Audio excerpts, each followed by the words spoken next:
కానీ ఇక్కడ చెప్పడం బయట చెప్పడం ఆఫీసులలో చెప్పడం ఇలా కుట్ర వైఖరి ఏదైతే ఉన్నదో ద్వంద్వ వైఖరి ఏదైతే ఉన్నదో దాన్ని మానుకోవాలని చెప్పేసి చెప్తా ఉన్నాను.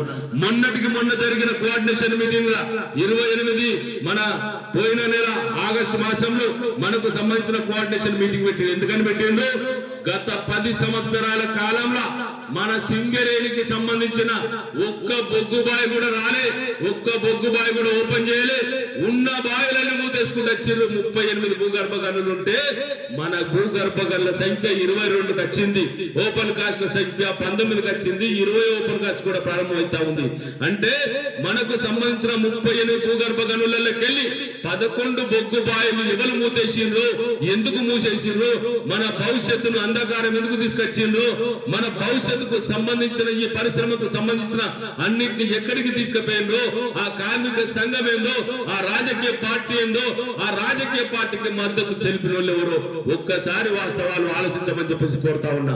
10 సంవత్సరాల కాలంలో ఒక్క బొగ్గుబాయి అంటే ఒక్క బొగ్గుబాయి రాకపాయి, ఎందుకు రాలేదు ఒక్కసారి అందరూ కూడా దాన్ని గుర్తు చేసుకోవాల్సిన అవసరం ఉందని చెప్పేసి చెప్తా ఉన్నాం. ఇదే సమావేశంలో మరి 10 సంవత్సరాల నుంచి మనకున్న MMDR చట్టం ఏదైతే ఉన్నదో 2015 అమెండ్మెంట్ చేసిన చట్టం, ఆ చట్టం ప్రకారం మనకు సంబంధించిన వేలంపాటలో కనుక పాల్గొంటే మన బొగ్గుబాయిలు మనకు అత్తయ్యాలంటే గక్కడికి పోయి నేను దరఖాస్తు పెట్టాలా, నేను ఇంట్లో కూర్చుంటే నా బొగ్గుబాయి నాకు రావాలని నియంతృత్వ నిరంకుశ పరిపాలనతోటి చేస్తే ఆ ప్రభుత్వం ఎట్లా కూలిపోయిందో మీ అందరికి కూడా తెలుసు. కార్మికులు కన్నెర్ర చేస్తే రాజ్యాలు కూలిపోయినట్టు మన కార్మికులు సింగరేణి కార్మికులు కన్నెర్ర చేస్తే ఈ రాష్ట్ర ప్రభుత్వం కూడా మారిందనే అంశాన్ని కూడా ఒక్కసారి ఆలోచించమని చెప్పేసి కోరుతా ఉన్నా. అట్లనే ఇలా MMDR చట్టం పారదర్శకంగా ఉన్నది అన్ననాడు మనకు సంబంధించిన మరి బొగ్గుబాయిల వేలంపాటకు 2015 నుంచి 2017 వరకు ఏ ఒక్క నాడు కూడా దరఖాస్తు పెట్టుకోకుండా నా బొగ్గుబాయిలు కావాలంటే ఇది ప్రజాస్వామ్యాన్ని అపహాస్యం చేసినట్ట, రాజ్యాంగంలో మనం చేసుకున్న MMDR చట్టాన్ని అవహేళన చేసినట్ట ఒక్కసారి ఆలోచన చెప్పేసి కోరుతా ఉన్నా. ఇవాళ మనకు సంబంధించిన మరి పక్క రాష్ట్రాలు ఉన్నాయి, WCL ఉంటుంది, మహారాష్ట్ర ఉంటుంది, ECL ఉంటుంది, కోల్ ఇండియా ఉంటుంది, SECL ఉంటుంది, మరి అవన్నిటి కూడా సింగరేణి సంస్థకు సంబంధించిన ఉంటాయి.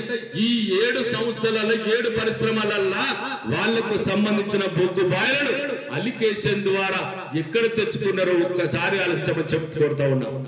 ఎందుకు అంటే కార్మికులందరినీ తప్పుదో పట్టిస్తా ఉన్నారు. ఇవాళ బొగ్గు బాయిలన్నీ అమ్ముతా ఉన్నారు. బొగ్గు బాయిలకు సంబంధించిన ప్రైవేటీకరణ జరుగుతా ఉన్నది. కమర్షియల్ మైనింగ్ విధానానికి ప్రైవేటు విధానానికి తేడా భేదాభిప్రాయాలు కార్మిక సంఘాల ప్రతినిధులు ఒక్కసారి ఆలోచించమని చెప్పేసి కోరుతా ఉన్నా. మరి